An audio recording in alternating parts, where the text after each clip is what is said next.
Good afternoon, Mr. Davis. Good afternoon. Thank you for having me. Yeah, absolutely. And it's such a pleasure to meet you in person. I've watched your film, Accidental Courtesy. I've read about you.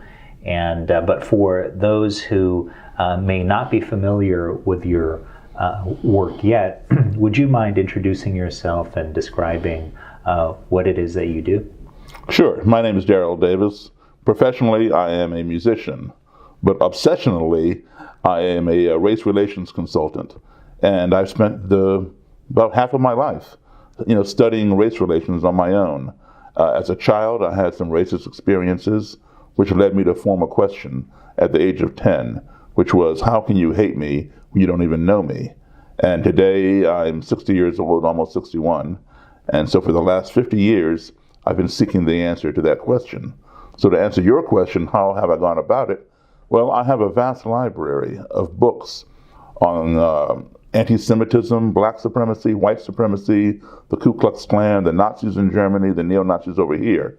But none of my books answered the question as to why someone would hate me. They all talk about, yes, they do hate you, but why? And so in later years of my adult life, and for the last 30 years, I've been going around the country interviewing neo-Nazis and KKK members to get the answer, because I figure, who better to ask than someone who would join a group that has a history of practicing hating people who do not believe as they believe or look as they look. And how did you formulate that question those many years ago as a child? How can you hate me if you don't even know me? Well, at the age of 10, we had my parents were U.S. Foreign Service, so we spent a lot of time overseas. And overseas, I was in classrooms in the early 1960s with other kids from all over the world. Whoever had an embassy in those countries, all of their children would attend the same school. So I was already in a multicultural environment 12 years ahead of my time, because that scenario would not come to this country for about 12 more years. When I would return home after these 2-year assignments with my folks, I was either in all black schools or black and white schools, depending upon whether I was in the still segregated type school or the newly integrated one. And there was not the amount of diversity that I had in the classroom overseas, or that we see today when you walk into a classroom. So I was already prepared for it, and I was very naive to this thing called racism. In fact, I'd never even heard the word. Well, one time we'd come home, I was at the age of 10, 1968, and we were in Belmont, Massachusetts. And I was one of 2 black children in the entire school, myself in 4th grade, a little girl in 2nd grade. So consequently, all of my friends were white, and most of them 4th and 5th graders. So some of the guys were members of the Cub Scouts, and they invited me to join them. I joined the Scouts, and we had a march, a parade, along with some other organizations, from Lexington to Concord, Massachusetts, to commemorate the ride of Paul Revere. And I was the only black participant in this march. And as I was marching with my fellow Scouts, even carrying the American flag, at some point, most people were cheering us and waving and, showing signs of glee and appreciation. But somewhere down the parade route, I began getting hit with soda pop bottles and soda pop cans and some rocks and debris from the street. And I, being naive and having no precedent for this behavior, I just assumed, oh, those people over there don't like the Scouts.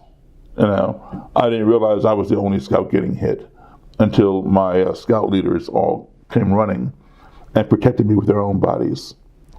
And I kept asking them, why are they hitting me? Why are they hitting me? And all they would say is, shh, move along, hurry up, you'll be okay. So when I got home, my mother and father, who were not at the parade, were cleaning me up and asking me how did I fall down and get scraped up. I explained that I did not fall down, and I told them what had happened. And for the first time in my life, my parents sat me down and explained to me what racism was.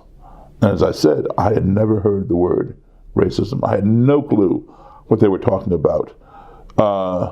It was unfathomable for me to get my 10-year-old brain around the idea that someone who had never seen me, someone who had never spoken to me, someone who knew absolutely nothing about me would want to hurt me for no other reason than the color of my skin. It just made no sense. And here's the thing. Because I had already had interaction with people who looked like the people who were harming me, it was even harder for me to accept my parents' explanation. And I had absolutely no reason whatsoever to disbelieve my parents. I'm an only child. And my parents had always told me the truth about anything. But on this day, I truly thought they were lying to me. I didn't know why they were lying, but they were lying. Because people don't do things like that. And those kids and adults, there may have been between 4 and 6 people. I remember there being some kids, a couple kids, maybe my age, a year older, and some adults who were throwing these things. They're all in a little group together. They did not look any different to me than my fellow Americans from the American embassy overseas, my little French friends, German friends, Italian, Russian, whatever, or for that matter, my friends right there in Belmont in my class. So, and I hadn't done anything to these people. I didn't even know them. So that's not true. People would not attack me because of the color of my skin. I did not believe them. Well, about a month and a half later, on April 4th, that same year, Martin Luther King was assassinated. And then every major city in this country, my hometown, Chicago, Illinois, nearby Boston, to where we were in Belmont, Nashville, New York, Baltimore, Philadelphia, Detroit, Los Angeles, San Francisco, you name it, burned to the ground with rioting and destruction, all in the name of racism. And it was then that I realized my parents had told me the truth. I didn't know why people had an issue with the color of someone's skin, but I realize now that some people did, and I made it a mission to try to find out why.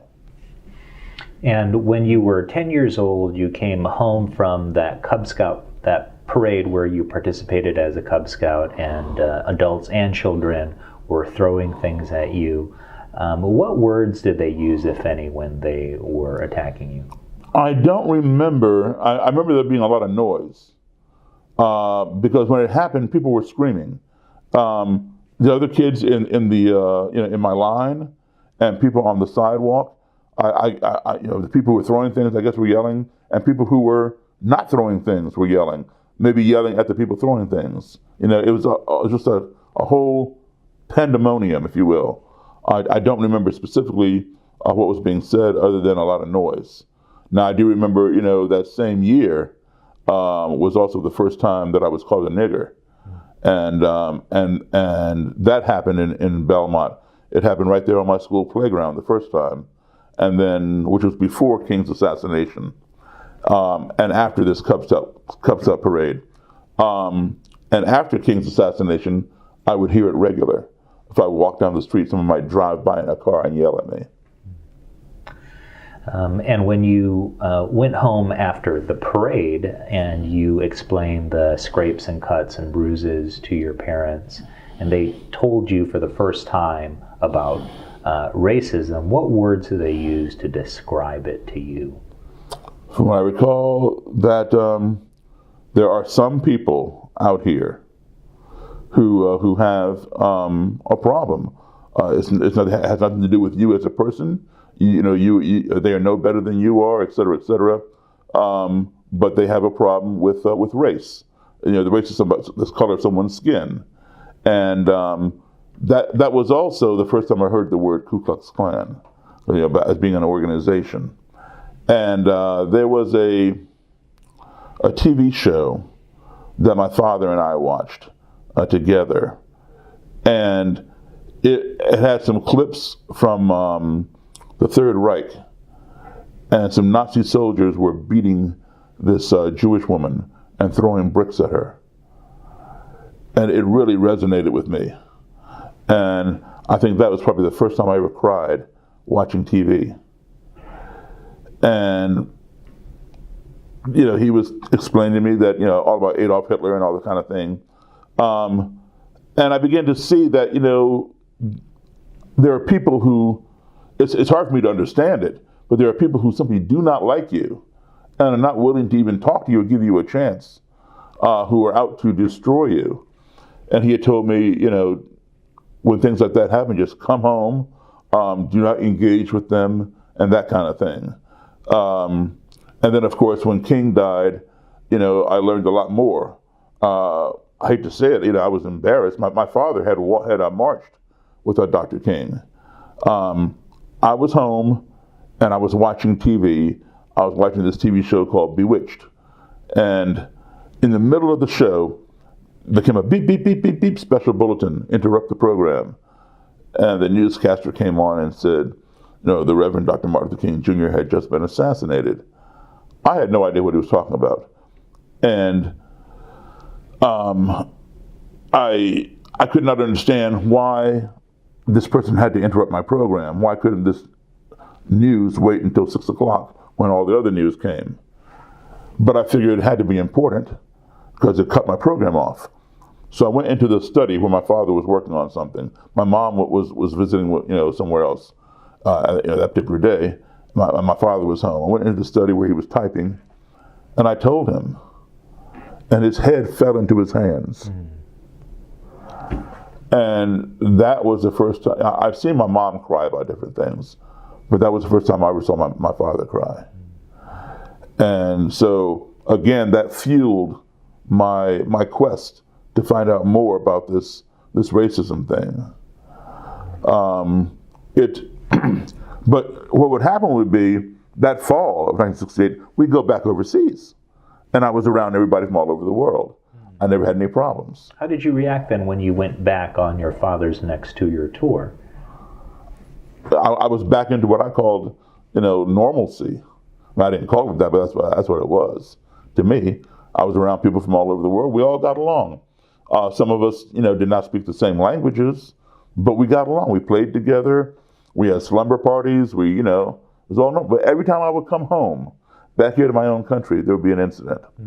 So one time back here, I was in 10th grade, and we had a class called the POTC, which stood for Problems of the 20th Century.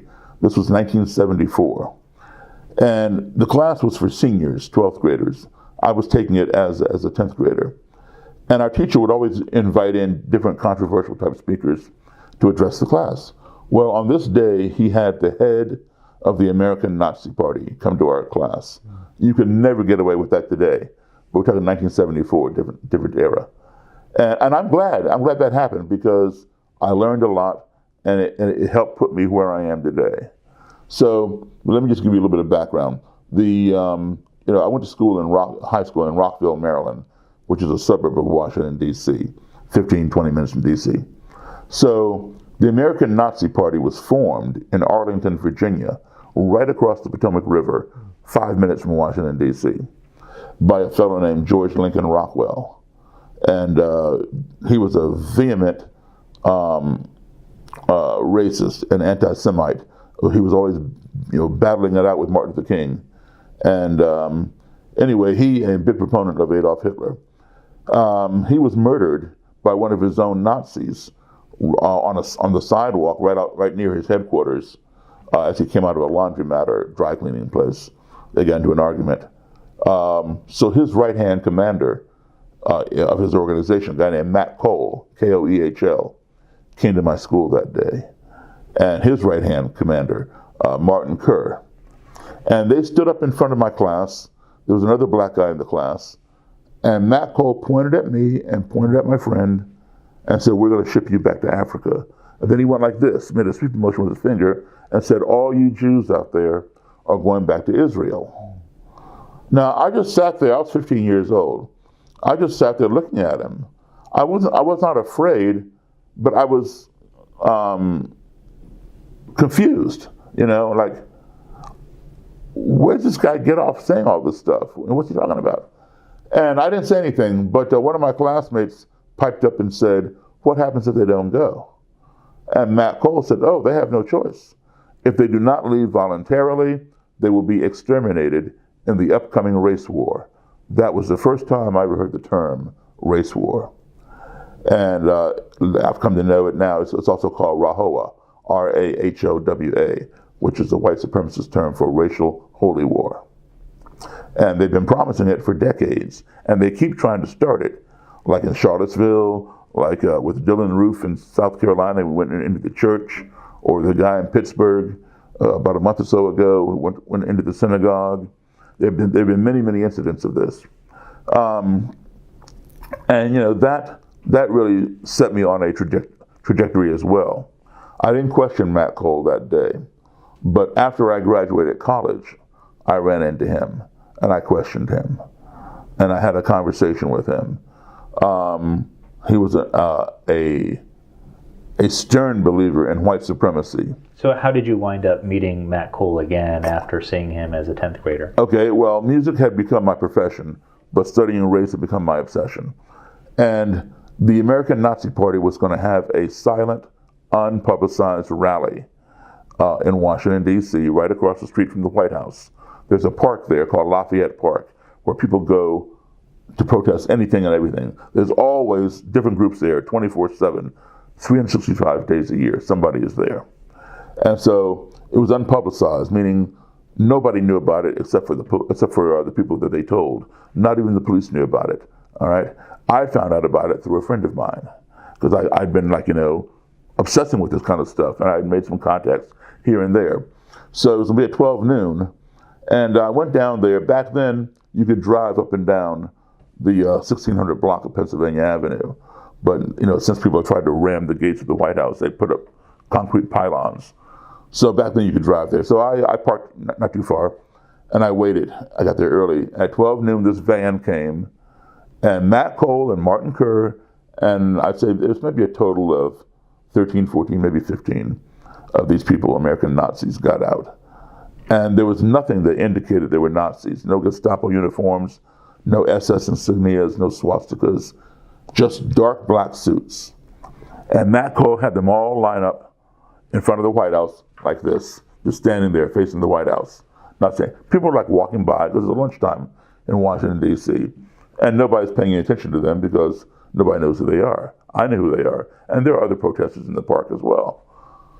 So once he got all assembled, I walked right up to him. And see, well, here's the thing. My generation, we were raised to always have respect for your elders as figures of authority. So at age 15, in my classroom, Matt Cole was my elder. I did not respect what he was saying by any means, but I was trying to show him respect by not arguing with him and speaking my mind out against him. But now the dynamic had changed. Yes, he was still my elder, but I've graduated from college now. Before it was child to adult. Now it's adult to adult. And how old were you at this point when you saw Matt Cole? 1982. 2 years out of college, I'll be 24. And so I felt that I had to confront him. So I walked right up to him and I said, Matt Cole. He jumped back in the line like he was shocked that this black person, somehow knew his name. And he says, do I know you? And everybody in his line is looking, they're getting ready to, I guess, jump me if I did, if I did anything. He says, do I know you? And I said, well, you spoke at my high school. And he said, what high school would that be? And I said, Thomas Wooten High School. And I looked at me and he goes, yes, I remember you. That was a long time ago. What can I do for you? I said, yes, it was a long time ago. I said, it was 8 years ago. I said, do you recall what you told me? He smiled at me, he said, yes. And I said, I'm still here. He says, well, I can see that. What can I do for you? I said, you can tell me who the hell gives you the authority to make permanent travel arrangements for me. And he paused, he looked at me and he said, what's your name? I said, Daryl Davis. And he put out his hand and he shook my hand and he held my hand in his hand. And then with his left hand, he pointed in my face. And he says, Mr. Davis, you have to understand one thing. It is in the interest of your race, the black race, to be a strong race. And you cannot be a strong race if you are miscegenating with other races. You will no longer be a pure race. It is in the interest of my race, the Aryan race, which is what he calls the white race, to also be a strong race. In order to do that, we too have to be pure. We are creating a mongrel race by miscegenating with mud races such as yours. So anybody who is a non-Aryan is considered a mud race. And he said, until the races understand that we cannot miscegenate, we cannot coexist in this country. So that was his answer. We talked about a few other things. But I wasn't there to beat him up. I was there to understand, or try to understand, why he thinks this way. And so from Matt Cole's perspective, was it the danger of miscegenation that drove his hatred? Yeah, and he called it white genocide, which is a term that we hear over and over and over again today. When I talk to people I know in the neo-Nazi movement and the KKK, they tell me, Daryl, I don't want my grandkids to be brown. They call it white genocide or the browning of America. But see, today, they're trying to legitimize themselves by attaching their groups to a legitimate cause, which is illegal immigration. This country is very concerned about that. Okay, fine. However, for those white supremacist groups, the term illegal immigration is a code term, because they're not referring to everybody here who is illegal. They are mostly referring to people coming over from West Africa, from South America, from Mexico, Cuba, places like that. They don't care about Canadians who are here illegally. Some may have crossed the border illegally, some have overstayed their visa or whatever. They don't care about people from the UK or Eastern Europe, because if their child, their son or daughter, were to marry one of those, it would produce a white grandchild, as opposed to their offspring marrying somebody from El Salvador or Mexico, or Nigeria. They would have a problem with that. So they say, come join us. We'll fight illegal immigration. We'll protect our borders. We'll help build that wall, all that kind of stuff. And here's what happens. People go into a panic and they start joining these organizations, but the organization doesn't do anything. All they do is talk. So then the people who join get frustrated and say, you know what? If the Klan can't do it, I'll do it myself. And that's when they walk into a church and boom, boom, boom, or a synagogue, same thing, or the Sikh temple in Oak Creek, Wisconsin, and start shooting up people. Those are called lone wolves. Organizations are not easy to infiltrate. Not that I infiltrate them. People say I do, but I don't say that. They're not easy to infiltrate, but they're easier to infiltrate than to infiltrate a lone wolf. A lone wolf is only one person. You can't get inside that. So here's what's happening. When I was a child, the black population in this country was 12%. Native Americans were 1.9%. Asians and Hispanics were like 2 and 3%. All right. So the biggest nemesis for white supremacists were black people, 12%. That was way too much. They didn't care about Native Americans at 1.9%. Their attitude was just take them, put them on the reservation, and forget about them. That was the attitude. We're going to focus on these black people. Now in 2019, black people remain at 12%. We haven't grown. All right. Native Americans are now 4.1%. Asians, of course, have grown. Hispanics have outgrown everybody of all the minorities. According to last year's Census Bureau, they were like at 13%. So if you take just 12% black and 13% Hispanic, that's 25% non-white. They're seeing, where there were 84 to 86%, they're seeing this happen. And they predict, now white supremacists tell a lot of lies, but this is accurate. They predict by 2042, if they don't stop this, it's going to be even, 50-50, 50% non-white, 50% white. And then shortly thereafter, it's going to flip for the first time in the history of this country. So that is really disconcerting to them. And when you have sat on the throne of power for 400 years, you don't want to see your throne legs being whittled down and you're being lowered down to the level of the people that you perceive to be inferior. So you're going to do whatever you can to stay in power. And when President Barack Obama became president, that fueled them. That started their engines running. And of course, our current presidency is stirring the pot as well. So we're seeing all of this come up as we get closer and closer to 2042.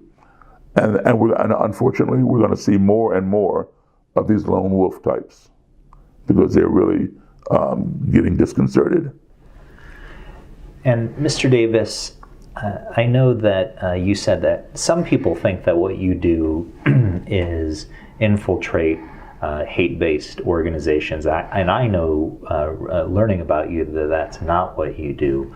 But can you describe, how it is that you took this curiosity stemming from this experience as a 10-year-old where you formulated that question, how can you hate me if you don't even know me, into tangible action where you started to interact with, form relationships with members of hate organizations? Yeah, I've always believed in eliciting the good in everybody. And of course, there's plenty of bad too. But I think, when we look for the good and build upon that, sometimes, they can shed that bad, and we can shed the bad within ourselves. And sometimes, we might even see a reflection of ourselves in some of them. And so it's a learning experience for all of us. I will say, I would like to say that even if I'd never had all the travel experience that I've had, that I would still do this. But in all honesty, I doubt it. As a child, traveling with my folks all over the world, today as an adult, I play music all over the world. When you combine both of those travels, I've been now in a total of 56 different countries around the world on 6 continents. So literally, I've been exposed to a multitude of cultures, ethnicities, religions, traditions, all that kind of thing. And all of that has helped shape who I've become and given me perspectives. It does not make me a better person than anybody else, but it does help make me a broader person, if you will. I've seen a lot more than most people have in this country, because most Americans don't travel that much. Yes. I've noticed Europeans travel a lot. Right, that's true. It's much more accessible over there. Yeah, exactly. But I would think that one would have to escape this country. Not escape. There's racism Sure. everywhere, but kind of escape the particular set of beliefs and hierarchies that we have in this particular country in this historical moment, and see that there's something else. Right, but people here, oftentimes they don't even leave their own town. They are born, grow up, and die in their own town without even going around their own state. You know what I mean? And the state may not even be that big, but no, that's too far. I got everything I need right here. So they don't go out and explore their world. This country belongs to all of them. All of the country belongs to them, but they don't take advantage of it. One of my very favorite quotes of all time is by the author Mark Twain, and it's called The Travel Quote. And Mark Twain said, "Travel is fatal to prejudice, bigotry, and narrow-mindedness, and many of our people need it sorely on these accounts. Broad, wholesome, charitable views of men and things cannot be acquired by vegetating in one little corner of the earth all one's lifetime." And that is so true. And then another quote is, if you can't take Muhammad to the mountain, you bring the mountain to Muhammad. And so, to answer the question, what am I doing? In a sense, I've done a lot of that travel. It has broadened my horizons. I'm not a separatist, a supremacist, a nationalist, or a racist, or whatever. I embrace all people, and I've seen how it can be. I lived how it could be 12 years into the future as a child. Mm-hmm. And now people are living like that today in my school system here in my own country. Mm-hmm. But I got it overseas. So it is possible. And I've seen it. Unfortunately, many of my fellow Americans have not seen it. So I know that many of them, especially the ones that I, as you said, befriend or whatever, will not have the travel experience that I've had. They will not see it firsthand and experience it. So perhaps I can bring the mountain to them vicariously by allowing them to get to know me and understand some of the things that I've seen, and I can share with them.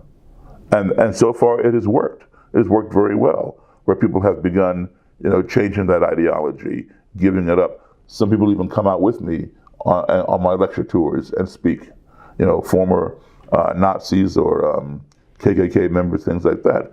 Now, of course, I'm not so naive as to think everybody's going to change. No. There will be those who will absolutely go to their grave being hateful, violent, and racist. There is no change in them whatsoever. But, you don't give up. But if somebody is willing to sit down and have a conversation with you, even if they have extreme opposite views, there is the chance that you can impart information to them, and you can glean information from them. And you build upon those commonalities, you plant those seeds. There's a possibility for them to grow. You may not see it immediately, but it could be there. I recall having a conversation, this was in the lead up to the 2016 election, with one of my friends and colleagues. His name is Sid Kanazawa. And he and I talked about your work back then. And he said, Charles, for this organization, I happen to be in the leadership of a National Bar Association called NAPABA. And he said, Charles, what NAPABA needs to do is to do something akin to what Mr. Davis does. And we talked about the concept, perhaps not the particular example, engage our members nationally to talk, and just start out with talking and listening. Mm-hmm. Listening is more important with these people who may not know all that much about people of a different race, but may have formed opinions about them nonetheless. And one of the things I asked him was, Sid, but how, for a national organization, how do we implement this on a I don't know what you want to call it, a wholesale level, mm-hmm. right? So Mr. Davis has had success, and he's had these experiences where he's overcome fear. He's reached his hand out, and he's converted people to leave these hate groups. How do you do that other than kind of the individual efforts of people with unusual experiences like yourself? That's a good question, because I never got into this as a career. It's becoming one. I just wanted to find out, how can you hate me when you don't even know me, and put it in a book. Do all my interviews, because there had been no books written by black authors on the KKK, the Ku Klux Klan. Mine is the first. There had been 2 books written by black authors that dealt with the Klan, but each author talked about how he escaped a lynching, one in the 1930s and the other in the 1940s, but not from the perspective of sitting down face to face, interviewing the would-be lynchers, right? That's what I wanted to do. All the other books on the Klan were written by white authors. So I figured, I'm going to go interview Klan people all around the country and put it in a book. That was just my goal. But in interviewing them, I saw some good qualities. I saw some bad ideas, but I saw some good qualities: take care of their children, help their family, all that kind of stuff. Same things I would do. And I would keep in contact with these people. And slowly but surely, seeds are planted. And if you nurture those seeds, if you spend 5 minutes with your worst enemy, you will find something in common. You spend 10 minutes, you find a little bit more. So if you nurture those seeds, you are then forging a relationship. If you nurture that relationship, you are forging a friendship. And when that happens, you find more and more in common, and the trivial things that you had in contrast, such as the color of your skin, or whether you worship at a mosque, a temple, a church, or a synagogue, begin to matter less and less. And so that began happening. And the first time it happened, I was shocked. I was not expecting this person to leave the organization. Mm-hmm. That was not my, the headlines that I see all the time, on the internet or wherever, black musician converts X number of Klansmen. No, I did not convert anybody. Mm-hmm. I didn't convert a one. They converted themselves. Mm-hmm. Yes, I am the impetus for that, but they converted themselves just based upon our interactions. And we talk, and they gleaned something from me, and they began rethinking and struggling with their own ideology because it goes contrary to what they've believed since day one or however long. But they're seeing value in it, and they're seeing that they were wrong, and so they convert themselves. When it happened the first time, I was shocked, but then it happened again and again and again. I said, well, you know what? I'm onto something. Maybe this is the way to go. Now, I receive a lot of criticism. I have my share of detractors, and that's fine. People say that I should be spending my time addressing the systemic racism instead of the individuals. Sure, there is systemic racism, and it needs to be addressed. And there are people who do that and can probably do it better than I do. I like to work one-on-one. It's all necessary. And for me, the system does not run itself. There are people behind the system that makes the system become systemic racism. So if I can address those people, then the system will change. Back in the 60s, people, were doing the marches and the sit-ins and the boycotts. Those things were effective back then. I don't think that they are as effective today because people are so used to them and that kind of thing. They have their place and they have some degree of effect, but I feel that I'm better heard sitting down with somebody, having a conversation, talking about our commonalities, what we want for our families, rather than me marching up and down the street holding a sign saying, I want this, I want that. And so you were surprised the first time a member of the Klan chose to give up his robe. I'm just going to assume it's a he. Yeah. And then they also have female Klan members too. Right, yeah. I know. And then it happened again, and you thought to yourself, well, maybe I'm onto something, and maybe this is a good approach. In the many Klan members for whom you were an impetus for their own decision to leave their group, what was the thing that you found the most effective? In other words, I have to imagine that there was some dissonance between the values and beliefs that they grew up with, that led them to their membership, versus their experiences with you that over time made them so uncomfortable to hold those two thoughts at one time.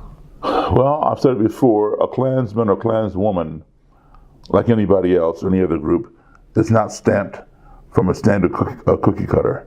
They come from all different walks of life. Depending upon how they join, why they join, might also determine how and why they leave. For example, there are different reasons, just to give you a couple of them. My grandfather was in the Klan. My daddy was in the Klan. So I'm in the Klan, and my kids are going to be in the Klan. So it's passed down. Family tradition, all right? Other times it might be a socioeconomic thing where there's like a blue-collar type town, West Virginia, Scranton, Pennsylvania, where you have a lot of coal mining. And the company, these people have worked the coal mines all their lives, from age 15. Their great-grandfather was in the coal mines all the way down. That's all they know. If you were to give them a vacuum cleaner and ask them to vacuum this rug, they wouldn't know how to do it. All they know is digging coal. So the company that employs them, where they've been working for the last 25 years, suddenly lays them off and hires immigrants, legal or illegal, to work at the company and pay them little or next to nothing to dig the coal, right? Because they're greedy, they're going to save money. And so now these people who have dedicated their lives, they can't work anywhere else. They're not qualified. They don't know how to do anything else. So they have no skills, no marketable skills. And now they're starving. They can't feed their family. So the Klan will come into a town like that and hold a rally and say, look, the blacks have the NAACP, the Jews have the ADL. Nobody stands up for the white man but the Ku Klux Klan. Come join us, we'll get your jobs back. You can't even put food on your family's table. You can't put clothes on your child's back because some nigger or some spick has your job. come join us, we'll get your jobs back. All right? So these people who were never racist, they're happy. They're working, they're getting paid, they're paying their bills, but now they're in this predicament. And they began thinking, well, my job is still there, but I'm not. And maybe they're right. That person who has my job doesn't look like me. Well, what do I have to lose? Sign me up. So they join that way. Another way they join is you move into a town that is a stronghold for the Klan. So, if you want to live there and do business and whatever else, you join the local Chamber of Commerce, the local country club, and the local KKK. It's like a good old boys network. You want to live in this town, you become a member of the town. So there are those reasons. But now, when there are plenty of people who join the Klan who come from a background, their family is not racist at all. They're a perfectly normal family. Somehow they just got mixed up with the wrong people. Just like, like a gang.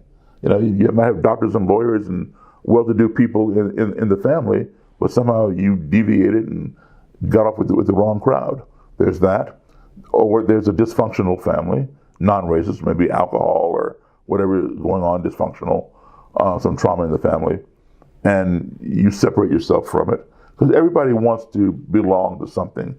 Everybody wants nurturement. We want to be cared for. We want to be loved. Gangs offer this. Cults offer this. The KKK and neo-Nazis offer this.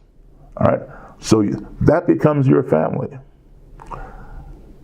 You take a blood oath or whatever to join these things. And they become your brothers and your sisters, more so than your biological family, unless your biological family is a part of that family. All right?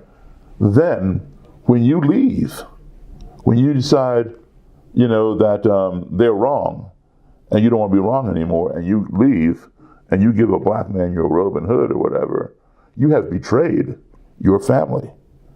This new family or whatever.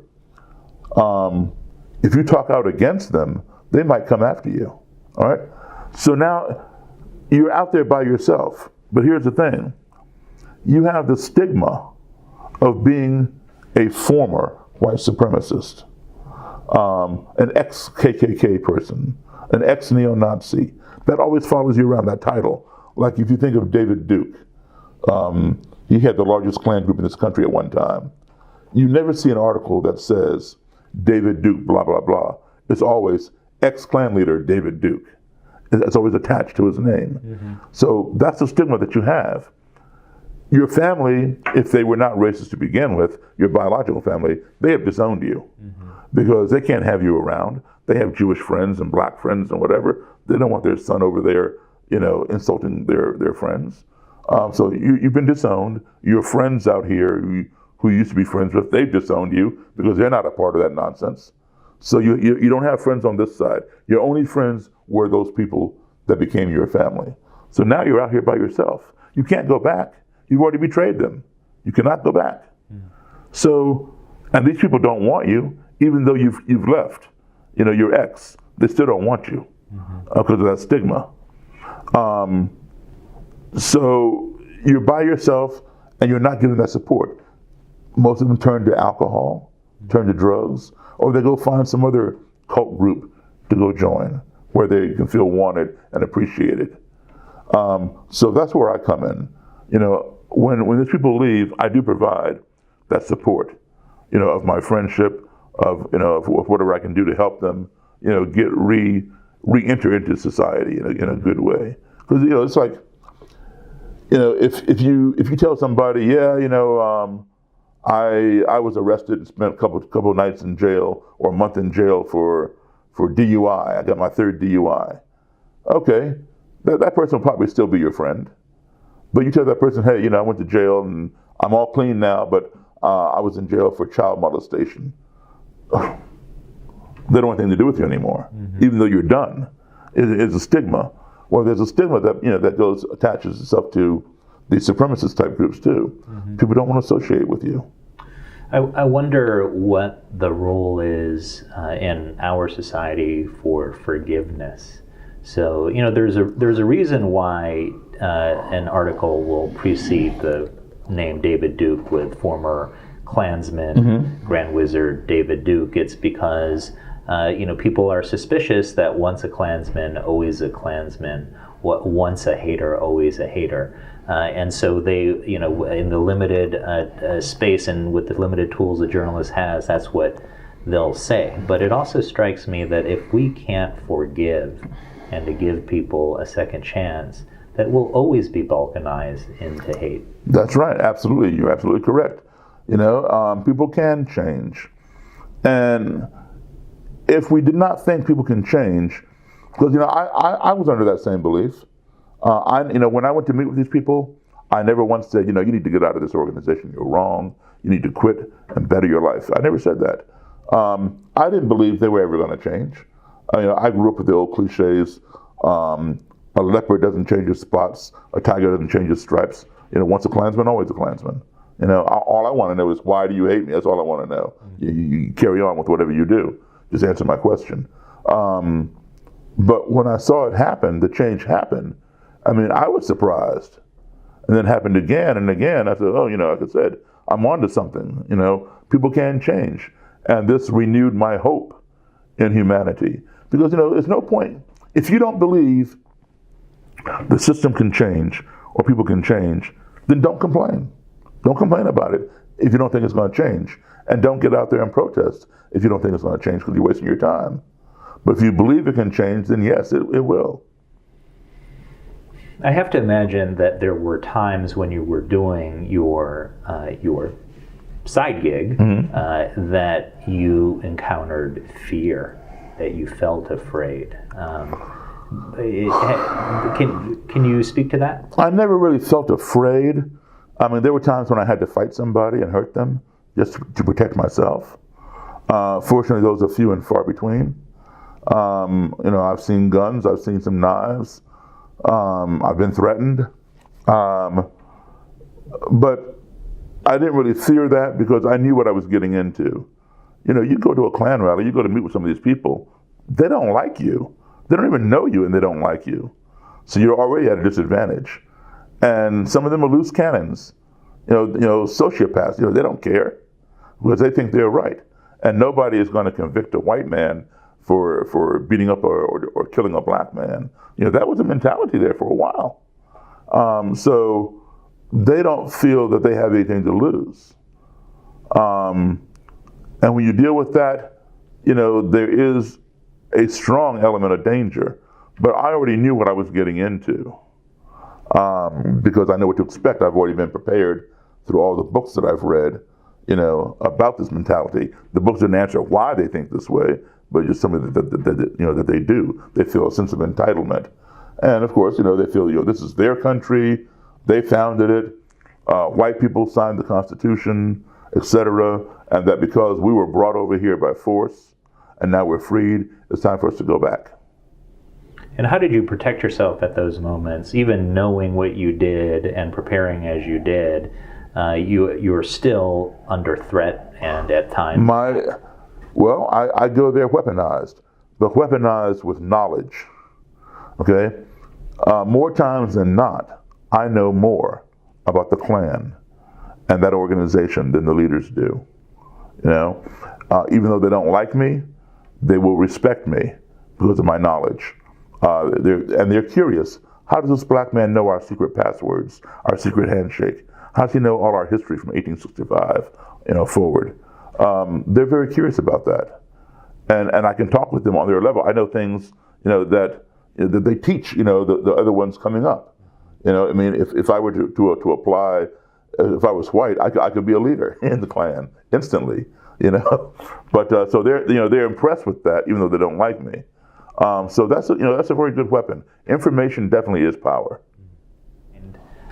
Where is, I know that you went to school in Rockville, Maryland. You also lived abroad because your family was in the Foreign Service, and you've lived all over, including in Massachusetts, where you happen to have that initial formative experience of racism. But where are your parents from? My parents are from the seat of the Confederacy, Virginia. Roanoke. My mom's from Roanoke, and my dad is from right next door, Salem. Oh, I see.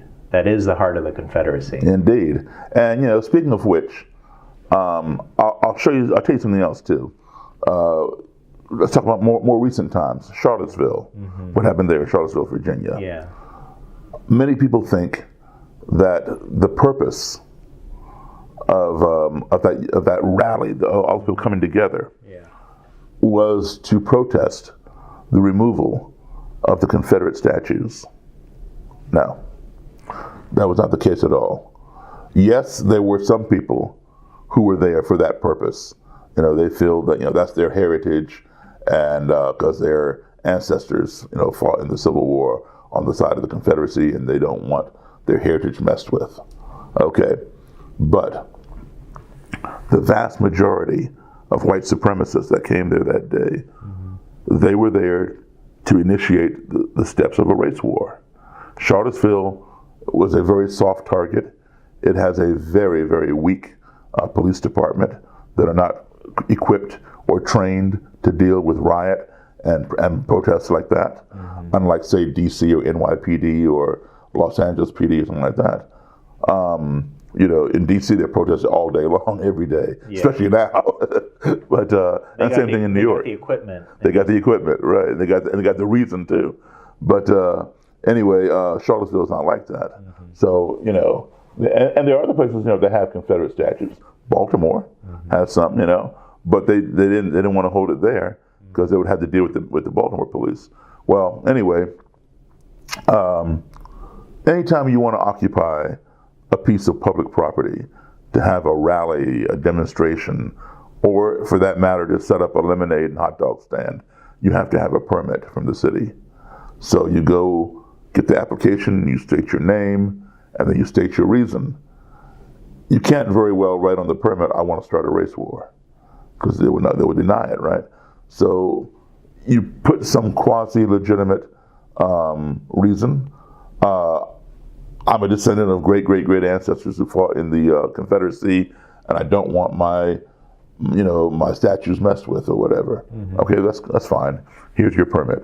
So once you have your paper, your license, you go do whatever you want to do, essentially. And so that's what they tried to do. Well, I know many of those people who were there. I know the organizer. I know a lot of the speakers, a lot of the Klan leaders who were there, etc. Two things. Number one, anybody who knows American history knows that there were also blacks and there were also Jews who fought in the Confederacy against the whites, the blacks, and the Jews in the Union Army. All right? In the South, black slaves had to fight for their slave masters. In the South, there were a number of Jewish slave owners. They did not want to give up that free labor, just like anybody else who had slaves. So they fought to keep it. All right? So 150 years ago, blacks, whites, and Jews fought together against the opposition. Today, there are some black people and some Jewish people who uphold the Confederacy. They don't condone slavery, don't get me wrong, they don't condone slavery, but they uphold the Confederacy because their ancestry was part of it. So they want to honor their ancestors. All right? I know some black people who fly Confederate flags, all right, in Montgomery County where I live. They don't condone slavery, but they honor their ancestors. Now, I am a descendant of slaves. Okay, my parents are from Virginia, and their parents are from Virginia and North Carolina. Okay, the seat of the Confederacy. I had slave ancestors who fought in the Confederacy. Now, I honor my ancestors because without them I wouldn't be here, but I personally do not honor the Confederacy. I could care less about it. All right, but if somebody else wants to honor it, that's their business. So, that being said, if the rally in Charlottesville was truly about heritage, why not invite some of the Black and Jewish descendants of the Confederacy to march with you and say, hey, that's our heritage, leave those statues alone? Would that not add more credibility than just a bunch of white guys saying, hey, don't touch those statues? To have blacks and Jews also be a part of that equation? Sure.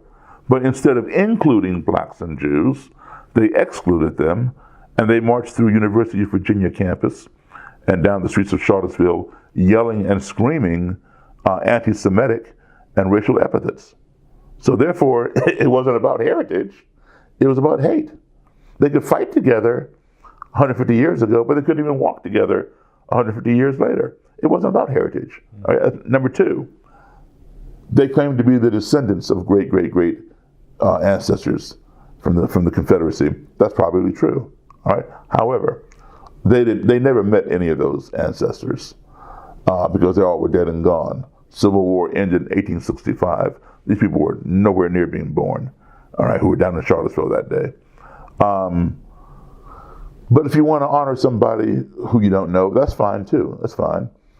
However, while you are honoring these great ancestors, at the same time, you are dishonoring your closer in ancestors, the ones who you do know, the ones who raised you. I'm talking about your fathers, your grandfathers, and if you're lucky enough, maybe you met your great-grandfather. Many fathers, grandfathers, and great-grandfathers lost their lives fighting in World War II. And who were they fighting? They were fighting the Nazis. So how do you tell me that you're honoring your great ancestors and you're going to dishonor the ones who you do know by marching down the streets of Charlottesville next to people wearing swastika armbands and flying swastika flags and praising Hitler? We went to war against Adolf Hitler. And so you're marching side by side with those people? And what heritage do the Nazis have in Charlottesville? None. All right? They don't even have any connection to our Civil War. The Nazis were not even in existence during our Civil War. Adolf Hitler was not even born during our Civil War. So where is the heritage with the Nazis? Why were the Nazis in Charlottesville when they have no connection to Robert E. Lee or anybody else? See, it was not about heritage, it was about hate. Okay? And the media lied when they said they were there to protest. What the media did was, they did not intentionally lie, they just didn't do their job. They simply went to the courthouse or wherever they go to get public records and see the reason why this permit is given. But they didn't really look beyond what was written. People lie all the time. You just fill out an application and lie on the application. The media's job is to find out, the background of what's written on that application. And they didn't do it. Well, historians like to say, and I'm paraphrasing, that heritage is history minus the bad facts. Yeah, exactly. Exactly. And if you think, listen, I'll be 61 this month, all right? When I was in high school, we were, and this goes for all my high school peers, not just in Maryland or in Virginia, all the other states too. When I was in high school, we were not taught that this country had internment camps for Japanese Americans.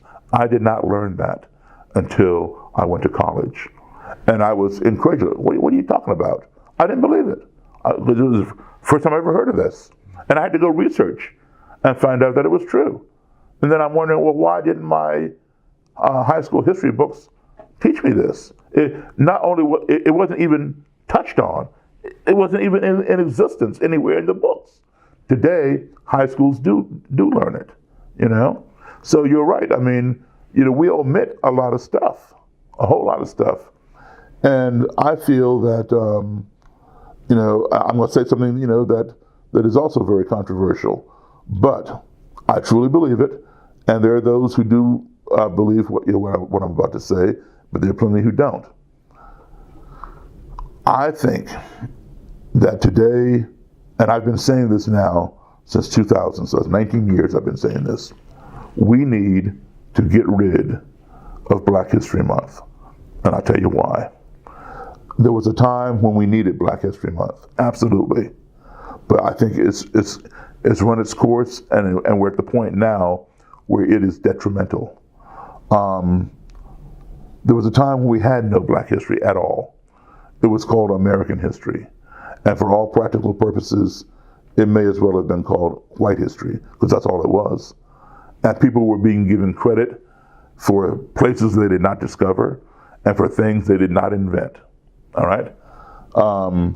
And we knew that, but we were left out of the history books. So we fought hard over time. We finally secured 1 week. A fellow named Carter G. Woodson led that battle. We got, it was called Negro History Week, 1 week, thanks to Carter G. Woodson. We fought harder and harder, and we finally got 1 month. February, the shortest month of the year, of course, right? Now, you know, nobody's going to give us everything at one time. They just dole it out little by little. So it gives us a little 28-day month, right?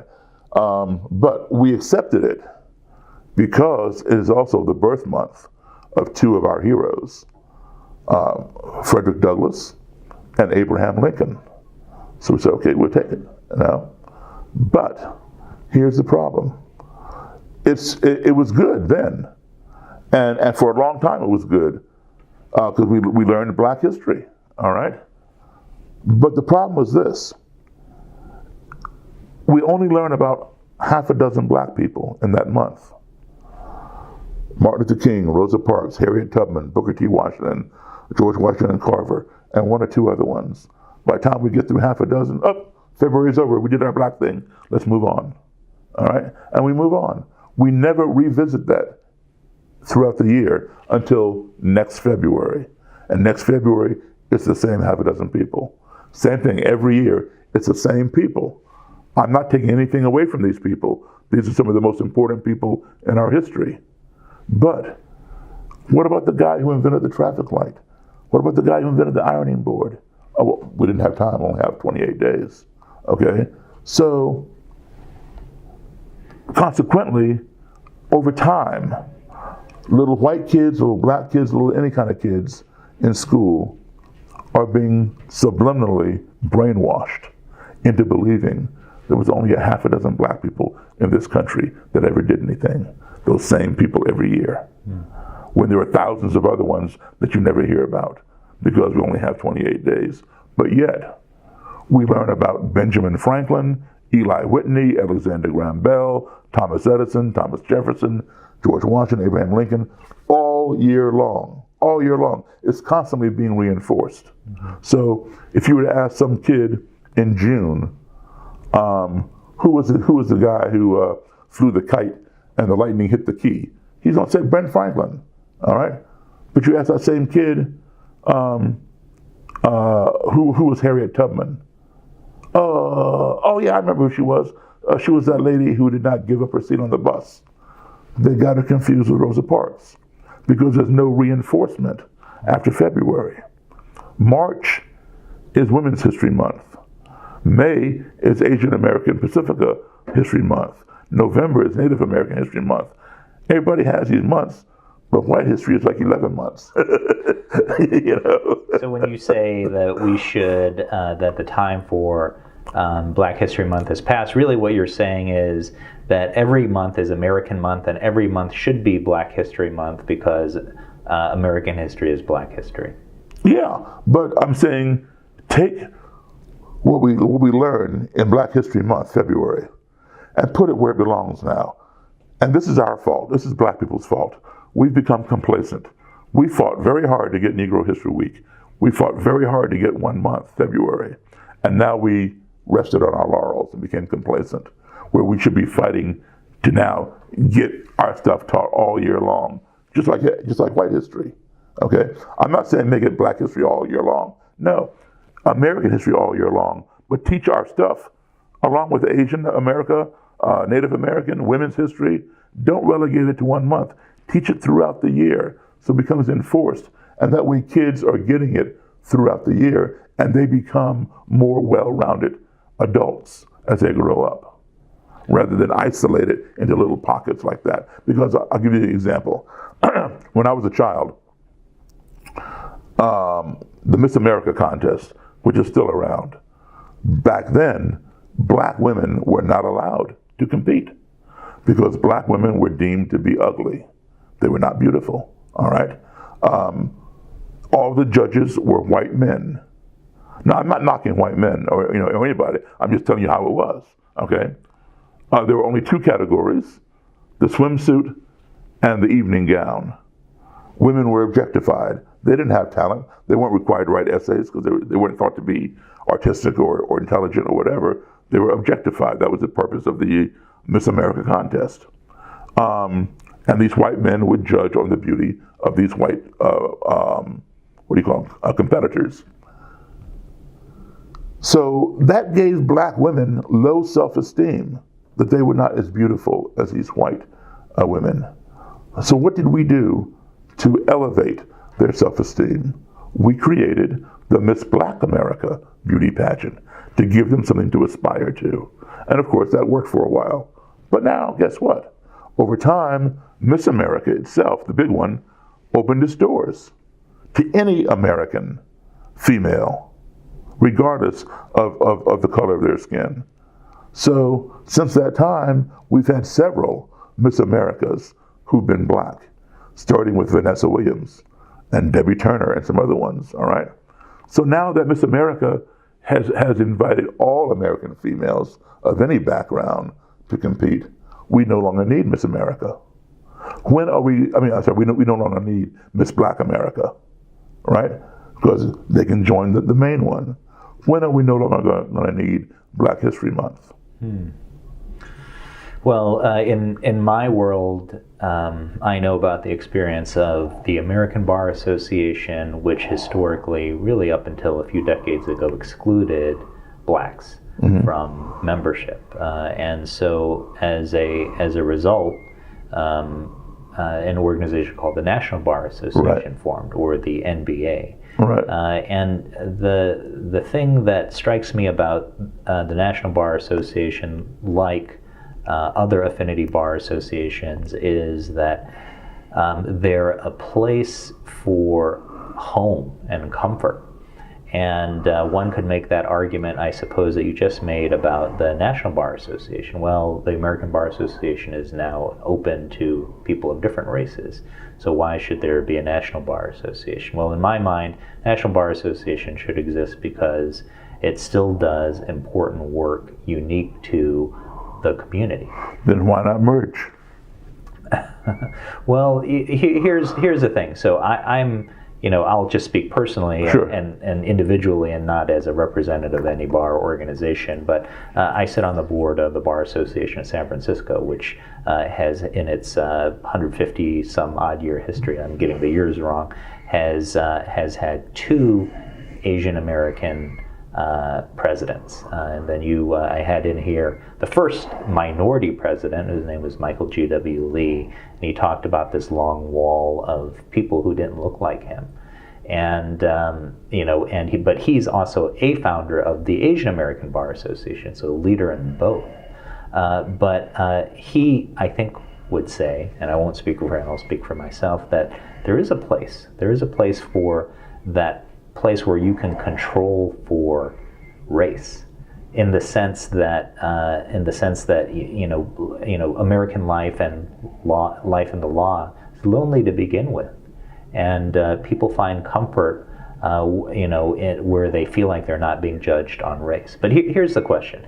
So I recognize that argument on the right, and the people who occupy what has been labeled the intellectual dark web say, well, that just leads to tribalism, feeds tribalism. And what's the logical argument that if blacks can organize and Asians can organize, why can't there be a white American bar association? And because there already has been from day one. They didn't have to fight to get it. The reason why we have ours is because we were excluded. That's why we had black TV shows or black, college HBCUs, whatever. because we were not allowed to enroll in white universities and things like that. So once that takes place, then I say, we had a place for it, but if we're ever going to become united, then we need to unite these entities, the ones that were exclusively for blacks or for Asians or for Jews or for whatever. I mean, not just to strip away anybody's identity. You still are what you are, and maintain that. If it's a cultural thing or religious thing or whatever, maintain those identities. But as far as these organizations, we should be able to merge them together. For example, I'm a musician. Okay, I belong to well, I'm also an actor, but I did belong to 4 unions: the AFM, American Federation of Musicians, SAG, Screen Actors Guild, AFTRA, the American Federation of Television and Recording Artists or Radio Artists, and Actors Equity. Okay, so I still belong to all of those. But now, the Musicians Union, I forgot what the number is here locally for San Francisco, but where I live in DC, it's 161-710. I think like New York, I think it's like 802 or something, local 802. Mine is local 161-710, 161-710. What's that about? Back in the day, one of those numbers was the white, and the other one was the black. Okay, now it's together, hyphen. And there's no more division, there's no more black and white union. It troubles me a lot when I see a police department, and they claim to be non-racist, right? And I know a lot about police, but yet they have a white FOP and a black FOP within the same department. So if they have that kind of separation within the department, how are they treating people out here? And FOP is Federation of Police, is that right? No, Fraternal Order of Police. I see. Yeah, they're a little large. And they're the ones who protect the cops who get in trouble. I see. From the brass and all that. So if they're having to form their own little separate unions within their own police department because they're not getting promotions over white people or they're being marginalized or whatever else, then if there's racism going on within the department, then what's going on out here on the street, right? So I just think that, people, can maintain their identities, and now SAG and AFTRA have merged together. It's now called SAG-AFTRA. It's no longer SAG and AFTRA. It's the same union now. Just like the 161-710. I think, that these places, did serve their purpose, but they could work together. They could still be their own little name, their own little entity, like a historically black college and university, or the American Bar Association and the NBA. But they could be ABA-NBA, something like that, to show some kind of unity. Because I think as long as we show division, we're going to remain divided. So what do you think of the Supreme Court right now? No comment. I had dinner with Justice Kennedy about 5 months ago, 6 months ago. Yeah, right after he retired. Oh no! Did you give him a hard time for retiring? No.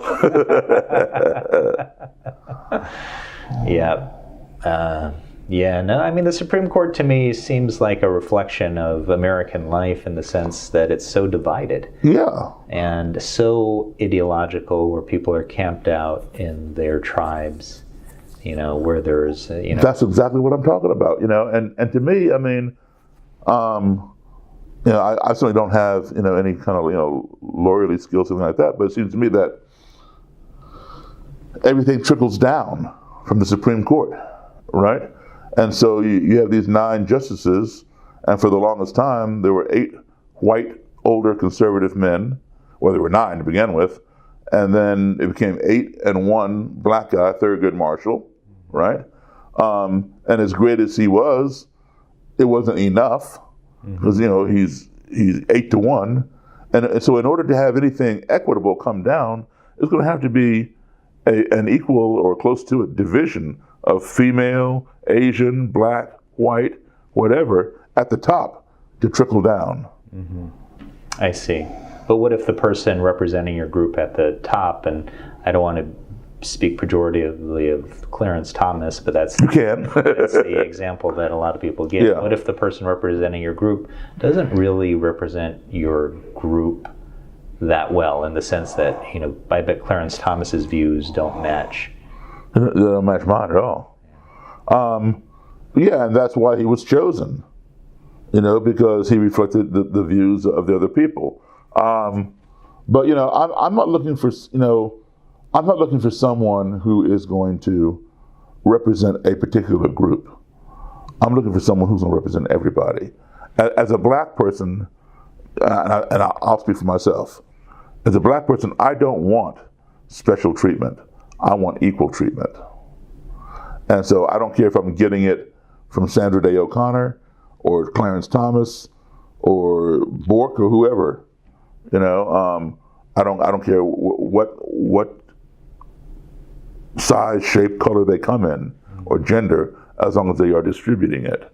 But I don't feel that Clarence Thomas doesn't represent anybody. But how? So here's one thought that occurs to me, which is, how it's the goals of the civil rights movement were equal opportunity, and that's how they were expressed in the laws of that time. But in the decades subsequent, the experience is, we're so much of outcome is outside of the ability of laws to enforce. That's where policies like affirmative action arise, right? Because if people start out at different places, the starting line is different for everybody, right. And then along the way there are barriers that one can't see because people generally don't use the N-word anymore when they choose not to promote one person over the other. Isn't there a role for special efforts on inclusion? That some people might pejoratively call favoritism. Is there a role for special inclusions? Yeah, so in other words, you said that what you want as a black man is not special treatment, you want to be treated equally. Equally, right. Yeah, of course, everyone wants to be treated equally. But I think that... some people feel entitlement. Yes. Yeah, and there's also historic entitlement. Yeah. And so people unconsciously are entitled whether they consciously recognize that or not. Right. Privilege. Huh? Yeah, but my only question is, where there's a lot that one can't see that actually contributes, at least in some way, to unequal outcomes, doesn't it make sense to affirmatively recognize those differences and lend a hand at times? That's a tough one because I'm not someone who believes in lowering the bar. I believe in keeping the standard as high as possible and make people rise to it rather than go down so they have an opportunity. What I would prefer maybe to promote would be affirmative education. So everybody has a chance to learn all the same stuff, and then they can rise to the top, rather than take someone who's unqualified simply to fill a quota. Back in the 80s, late 70s, early 80s, something like that, the people in the best position were black females. Because these white companies that were run by white men, when they had to have their quotas of hiring minorities, rather than hire a black and a woman, they hired a black woman. You see?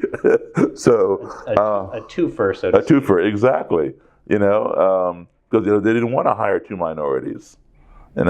So But if we enforce giving everybody a great education, then everybody can aspire to the top. That's not to say that the top is going to, be equitable, but at least we will have those qualities.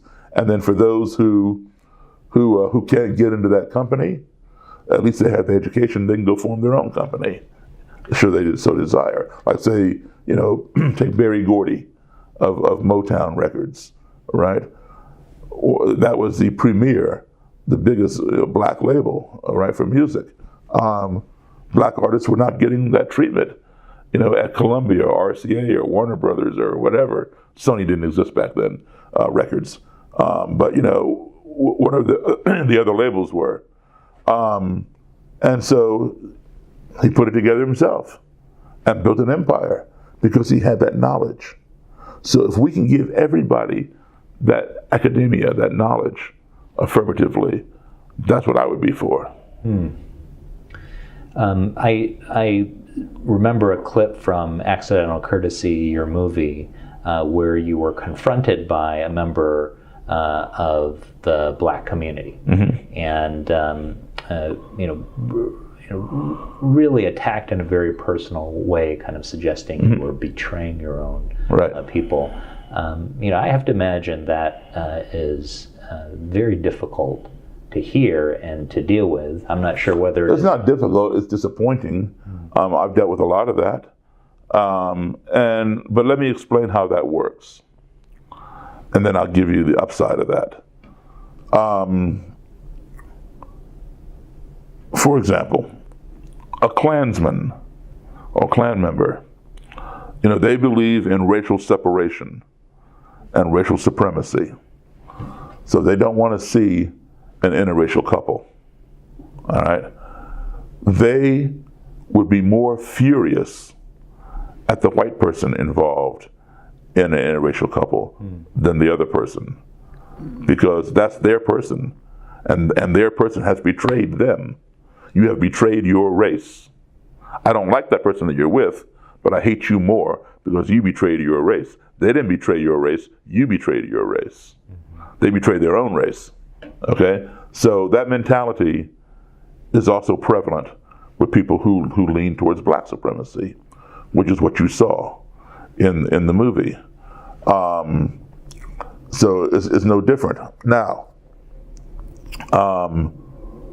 what you saw in the film was only 8 minutes. It went on for about an hour, and it got very, very heated. It almost erupted in violence. Okay, you saw some of that heading in that direction there, because they felt that I had betrayed and I should be spending my time working on the systemic thing like they were. Instead, I was hanging out with my Klan buddies and whatever else they had to say. But let's take a look at that. If you go back, what you saw in the movie, if you go back to the parking lot where I was handing out free lunch or whatever, and the young man, that's where I first met him, in the parking lot. First thing he says to me in the movie is, I understand you're the first black member of the KKK. Well, where did that come from? Obviously, it's totally wrong. Obviously, there are no black members of the KKK. If there were, there wouldn't be a KKK. So he had bad information already, which he had internalized and had this animus towards me. Because, yeah, if I went and joined the KKK, yes, I would be selling out my race, okay? And he might have a legitimate reason to not like me or something. But that was not the case. But he had internalized that. And then when we got into the bar, where we're sitting down at the table and stuff, he had his buddies, and then it became like a gang thing where I'm just there, I'm the only one on my side, and I'm being, pretty much verbally attacked. As a sellout, as a race trader, I got called all kinds of different names. But I understand, if I were to see a picture of a black person shaking hands with someone in a robe and hood, I would have a visceral reaction. But me, I would read the backstory, find out what's going on here. Why is this happening? Oh, okay, I get it now. A lot of people won't do that. They just see the picture, jump to their own conclusion, and it becomes the truth. without even reading the backstory. So, in the interim, about almost a year and a half later, not quite a year and a half, but almost a year and a half later after that incident in the bar, they reached out to me and wanted to get together. They had been seeing some interviews with me, et cetera, and they better understood what I was doing. And so we got together, we had dinner, and now we're friends, and we have agreed to work together. They do their thing, I do my thing. They don't agree with everything that I do by any means, but they understand what I'm doing. I do what I do very well. They do what they do very well. There is no one way to solve the crisis of racism. It has to be solved on many different levels, many different facets. And the analogy that I made to them when we got together for dinner was the SWAT team approach. Like, for example, if these people over here in this house, husband and wife, are having a vicious argument, somebody calls the cops. Usually 2 uniformed police officers will show up. They'll enter the house. One will take the wife to this room, the other one will take the husband to that room. They'll get their individual stories and they'll compare them. And then they tell them, look, you all need to calm down or whatever. Whoever doesn't calm down, click, click, off to jail you go. If neither one of them calms down, they both are going to jail. Mm-hmm. But if they maintain their calmness, they tell them, look, okay, y'all, be cool. Don't make us come back, because if we come back, we're going to lock you up. And off they go. But then if the house, let's say the husband comes home, and we've seen this happen too many times. In fact, it happened like last week, down near where I live. Husband comes home, he lost his job, he's become deranged, he's holding his wife and kids hostage with his gun, and he's going to kill them, and then chances are he'll probably shoot himself afterwards, right? The police are called. Well, it's not just the 2 uniformed guys who come. They might come, but they're standing back with a bullhorn asking him to come out or release the hostages. But then you got another unit of the police, the SWAT team. They're not just at the front door, they're at the back door. They're on the side of the house looking in the window. They might even drop down onto your roof, right? And so they got their what do you call it, sniper rifles, trying to look through the window at you. And then you got another guy from the police department.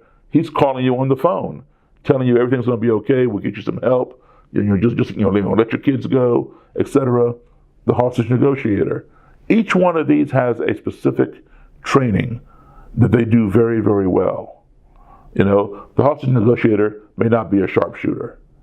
The guy in with the bullhorn, the uniformed cop, he may not have the skills, psychological skills, to deal with the person on the phone. Each one is trained in a different area, but they all coordinate. Because the main focus is to get those kids and that wife free, unharmed. If the bullhorn cops get you to come out, great. If the negotiator gets you to come out, great. If the sharpshooter from the SWAT team, gets a target on your head and can take you out without hurting anybody else, you're dead, you're gone. So whatever meets the goal is what's going to happen. But all of them coordinate together. And that's what I explained to these guys at dinner. That, you do what you do best. I do what I do best. And this is not my career.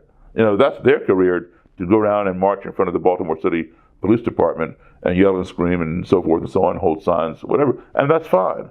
But I did not get into this thing as a career to go meet Klansmen. It just happened. But I think I do what I do well. It's not on a massive basis, but every little dent helps. And when one person changes, it changes a generation.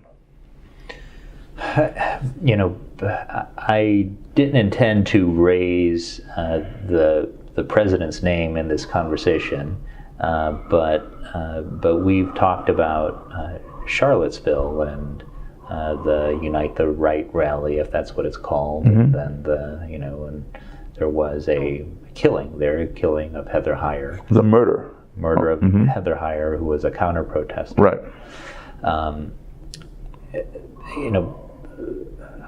I think it's fair to say that one of the president's strategies in his campaign was to inflame and to divide and to separate and to play on those fears. Yeah, these human weaknesses and the fears. And fear is such a powerful and primal thing. Yes, it is. And when that fear has been stoked, what do we do? And what do we do in this historical moment when there is so much scapegoating and fear mongering? Okay, I played for Donald Trump, many years ago, long before he ever aspired to politics. He had some charity thing in Washington, D.C., and I was part of the entertainment. That was my only connection to him. I did not support him as president, but I will say this, and I've said it before as well, I think he is the best thing that has happened to this country. And the reason I say that is not because of any intelligent thing that he's done, because I don't believe he's done anything intelligent, all right? But through all his rhetoric, all of his BS, he is forcing these conversations to be had. This was not his intention, okay? But it's a byproduct of his behavior. As a result of him, women have the Me Too movement. We're having more conversations about race and things like that. It's bittersweet because people are being hurt. Heather Heyer was murdered. Synagogues are being defaced more and more in the last, since 2016. Hate crimes have gone up, things like that. So now we're being forced to have these conversations, whereby before, nobody wanted to talk about it. Oh no, we can't talk about that. Keep that in the closet. Sweep it under the carpet. It's not politically correct. Now we're having to address them when these conversations should have been had decades ago. So I say, yeah, he has definitely inflamed things. He wasn't doing it for the reasons I just gave. He was doing it for his own gain, for his own greed, for his own whatever, but his own agenda. But as a result, if we look at it in a positive way, we can make some very powerful, positive changes. Now, of course, he'll probably take credit for it, but that's on us to use this opportunity to address these things, because unfortunately, we spend too much time in this country talking about each other, or talking at each other, or talking past each other, instead of sitting down and talking with each other. And that's what I do. People don't have the time. I don't want to talk to that person. I don't have time to talk with that person. He's a racist or whatever. No, we need to make the time. Okay, we have to make that time. That's what's going to resolve things: is dialogue, talking with people. And then here's what happens: anytime there's an incident in a community, the community will form a little group, and they'll give it some fancy acronym or whatever, and they'll meet the second Wednesday of every month and get together and talk about, what had happened, how bad, those people are who caused this. And that's all they do. Well, they're preaching to the choir, because everybody in that group believes the same thing. So what's changing? Nothing. You say to them, hey, look, I know somebody who, let's take race off the table. It could be race, it could be anything. Let's just take abortion, for example. Okay, so all these people are pro-choice. And an abortion clinic got bombed or whatever. Okay, and all these anti-abortion people. So why not invite one of them to your meeting? Oh no, we can't have them here. They bombed the clinic and da-da-da-da. No, those are the people that you need at your meeting to find out what is in their mind that leads them to go and bomb a clinic. Okay, sit them down and talk. Listen to them. Find out what's going on. What are they fearing? Because it's fear-based. All right, find out what's going on with them, and then you learn how to address it, and they learn something about you. It may not resolve that night of the meeting, but you're planting seeds. You need to communicate with each other, and that's what I do, and that's how I get these robes and get people thinking about their ideology and coming to the conclusion, that they've been wrong and want to change. That balkanization that you describe in the context of the pro-life versus pro-choice groups is happening today on steroids, and that's what social media is. Robert Putnam wrote this famous book called Bowling Alone, which used studies that showed that American life is more and more isolating, and that there are fewer and fewer community groups, and that people don't engage with each other real time anymore, and that those opportunities are disappearing, and it's been going on for 60 plus years, ever since World War II. And in one phenomenon of social media is that people will find these tiny little groups, and then Facebook and then other social media algorithms will feed you what you already believe. Mm-hmm. And so you have this imaginary group, and you can find someone to support anything you believe, usually, and then to be convinced over time that what you believe is absolutely true. And what you do on an individual level is powerful, but what do you do where that's our world? Mm-hmm. What's the first step a person would take if he adopts the Daryl Davis philosophy? Just to kind of make it simple, what's the first step a person would take? First thing they would do is go out and get your hands on as much material as you can about the opposition, whatever you're opposed to, whether it's abortion, global warming, nuclear weapons, the Trump presidency, whatever it is, that you are in opposition to. Learn your opponent's ideology. Just inundate yourself with it. So that way, when you're dealing with them, you know as much, if not more, than they do about their own. And you can call them on certain things, and you don't have to fear them overriding you. Because everybody wants to be heard. Everybody wants to talk. Everybody wants to be heard. But as soon as you start shutting down people, that's when the conflict arises. But if you allow them to be heard, there's a chance that they will reciprocate. Okay, it may not be that same day, but hopefully it is. But it may not be. But eventually they will. Just like the guys from Black Lives Matter. They wanted to hear nothing I had to say, and they want me to sit down there and listen to them insult me, and then they got up and they're going to shake my hand, they're going to walk out, and I said, well, can I speak now? And they're telling me all kinds of stuff, and they're leaving.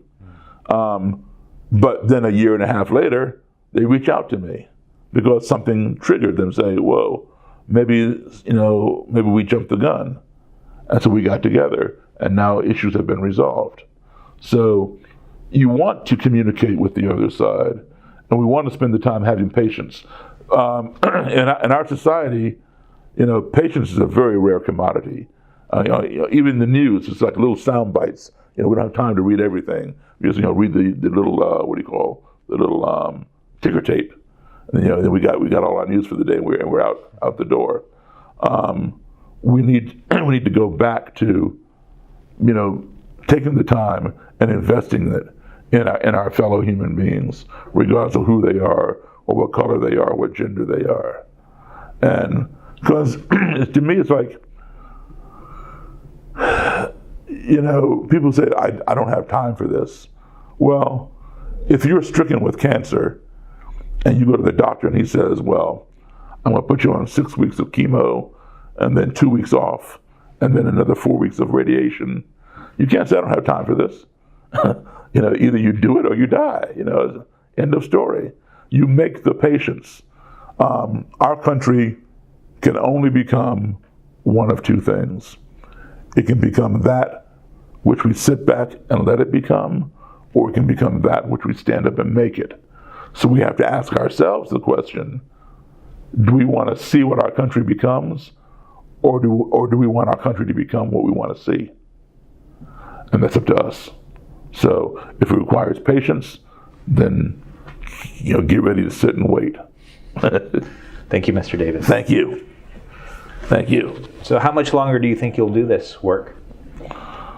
Probably, I guess, till I die, I guess. Hopefully it won't take that long. Not dying, but hopefully there'll be some major changes.